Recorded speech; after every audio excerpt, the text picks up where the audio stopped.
सियासी मैदान में इस वक्त मुसलमान सेंटर स्टेज में है, ये अच्छी बात है। लेकिन बुरी बात यह है कि गलत वजहों से हैं। मुसलमानों पर जो सबसे पहला इल्ज़ाम लगता है वो ये कि इनकी पॉपुलेशन बहुत ज़्यादा है और बहुत तेज़ी से बढ़ रही है। दूसरे, मुसलमान आजकल परेशान हैं क्योंकि एसआईआर का मुद्दा है, जिससे ये कहा जा रहा है कि ये एनआरसी का पहला लेवल है।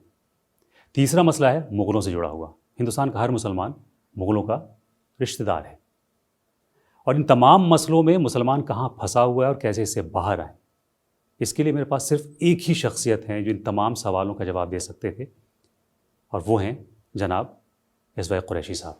सर आदाब। आदाब। और जैसा मैंने पहले ही कहा कि इन तीनों मसलों पे आप एक्सपर्ट हैं। आपकी जो बुक है द पॉपुलेशन मिथ, जो मुसलमानों की आबादी के बारे में आपने किताब लिखी है। दूसरे, आप ख़ुद चीफ इलेक्शन कमीशन रह चुके हैं, तो एसआईआर का क्या मुद्दा है, मुसलमानों क्या वाकई डरने की ज़रूरत है इस पर बात करेंगे। और तीसरा मुद्दा जो मैंने मुग़लों का कहा, तो मेरी जानकारी के मुताबिक आप मिडीवल इंडियन हिस्ट्री भी के स्टूडेंट भी रहे हैं, तो मुग़लों के बारे में जो आपने पढ़ा होगा और जो आजकल पढ़ाया जा रहा है, इसमें कितना फ़र्क है। इन तमाम सवालों पे मैं आपसे गुफ्तगू करूँगा। सबसे पहला सवाल जो है, अभी हाल के दिनों में जो सुनने को ये आ रहा है कि अब मुंबई में भी आने वाले दिनों में मुसलमानों की जो आबादी है वो 4 गुना बढ़ जाएगी, और एक वक्त आएगा जब हिंदुस्तान में मुसलमानों की आबादी मेजॉरिटी से ज़्यादा हो जाएगी। तो ये मजाक है, नैरेटिव है?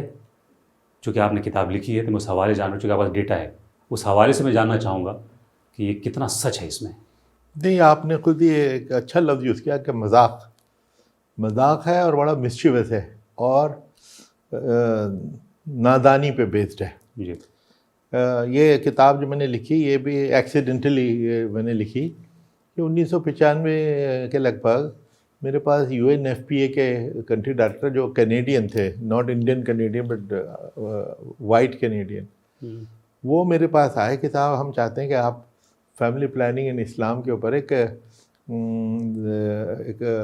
रिसर्च पेपर या एक अप्रोच पेपर लिख दीजिए। मकसद ये था कि इस्लाम मुसलमानों में फैमिली प्लानिंग सबसे कम होती थी, उसको बढ़ाने के लिए क्या किया जा सकता है। जी। तो पहले तो मैंने बड़ा एहतजाज किया कि भाई मैं ना इस्लाम का एक्सपर्ट हूँ, ना मैं फैमिली प्लानिंग का एक्सपर्ट हूँ, क्योंकि उस वक्त तक मैं किसी हेल्थ मिनिस्ट्री वगैरह में मैंने काम नहीं किया था। हालांकि in the field deputy commissioner या उससे पहले SDM, उस वक्त तो हमारे फैमिली प्लानिंग के टारगेट्स होते थे, तो फैमिली प्लानिंग का हमारा एक्सपोजर सिर्फ उतना ही था। तो इन्होंने बड़ा इसरार किया कि नहीं आप लिख सकते हैं, तो हम आपको अच्छी कंसल्टेंसी देंगे, 1 महीने के लिए 1.5 लाख रुपए देंगे। तो मैंने जब इन्होंने बहुत इसरार किया तो मैंने एग्री कर लिया कि मैंने कहा मैं ज़रूर लिख देता हूँ ये, लेकिन मैं पैसे कुछ नहीं लूँगा। तो वो बड़े हैरान हुए कि साहब आप यहाँ तो लोग हमारे पास प्रेशर डालते हैं कि हम उनको पेड असाइनमेंट दें और आप कहते हैं पैसे नहीं लेंगे। तो हालांकि 1.5 लाख रुपए उस ज़माने में बहुत था, मेरी तनख्वाह 5,000 रुपये थी सिर्फ। ये 1995 की बात कर रहा हूँ। 1995 की बात है। तो फिर समहाउ मेरी एक अंदरूनी आवाज़ थी कि ये ऐसा सेंसिटिव सब्जेक्ट है कि इसके ऊपर मुझे देश हित में काम करना है, न कि किसी कमर्शियल इंटरेस्ट से करना है। तो मैंने उनको हाँ कह दी, और उन्होंने पहले तो नहीं माना कि भाई हम फ्री तो काम लेते नहीं, हम तो आपको देंगे। मैंने कहा ठीक है, 1 रुपया दे दीजिए। और 1 रुपया हो कि 1 मिलियन फाइनेंशियल ट्रांजेक्शन मानी जाती है, तो प्रोसीजर्स उसके सेम है। तो मैंने कहा आप मुझे चिट्ठी लिखिए, ख़त लिखिए, मैं अपनी मिनिस्ट्री से, गवर्नमेंट ऑफ इंडिया से उसकी परमिशन लूँगा और फिर हम MOU साइन करेंगे और फिर हम पेपर लिखेंगे।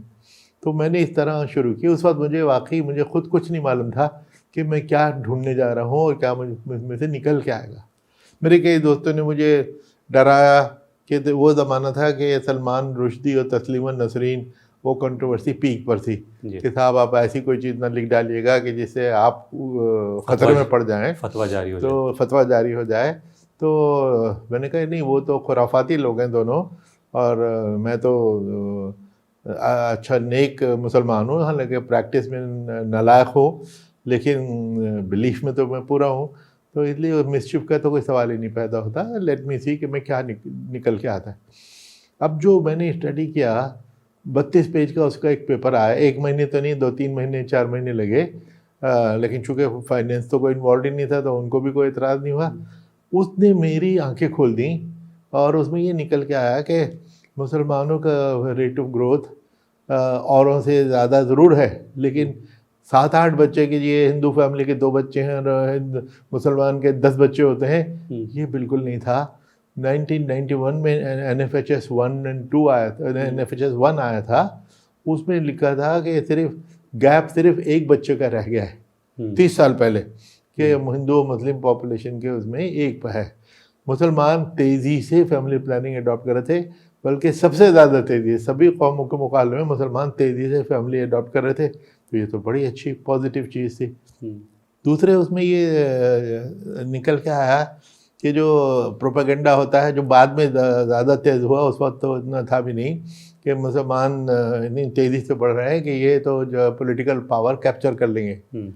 तो उसको भी मैंने एग्जामिन किया, तो ये पाया कि बल्कि मैं आपको वो कुछ फिगर्स इसी में से दिखाता हूँ, इस किताब में से ही, जो बाद में मैंने किताब लिखने के बाद NFHS 5 भी आ गया, जो 92-93 में आया, तो सॉरी 2021-22 में आया, कि मुसलमानों का lowest level of family planning है यकीनन। कितना है? 43% फैमिली प्लानिंग। और लेकिन हिंदुओं का कितना है? उनका है 54%, थोड़ा सा फर्क है। टोटल फर्टिलिटी रेट एक चीज़ है जो बार बार इस किताब में आर्ग्यू की है, जो इसका मतलब होता है कि एक औरत के ज़िंदगी में उसके बच्चे कितने होंगे। तो टोटल फर्टिलिटी रेट अगर 2.1 है देश का, इसका मतलब है कि रिप्लेसमेंट लेवल हमारा हो जाएगा, क्योंकि 2 माँ बाप हैं वो चले जाएंगे, 2 बच्चे उनकी जगह आ जाएंगे, तो पॉपुलेशन रिप्लेस होगी। तो 0.1 यहाँ पे क्या कर रहा है? 0.1 इसलिए है कि कुछ बच्चे पहले से ही दूसरे साल 5वें साल में मर जाते हैं, तो उसकी अर्ली डेथ के लिए कॉम्पनसेट करने के लिए 0.1 का दे दिया। अगर 2.1 TFR है तो वो रिप्लेसमेंट रेट हो गया कि अब आबादी नहीं बढ़ेगी।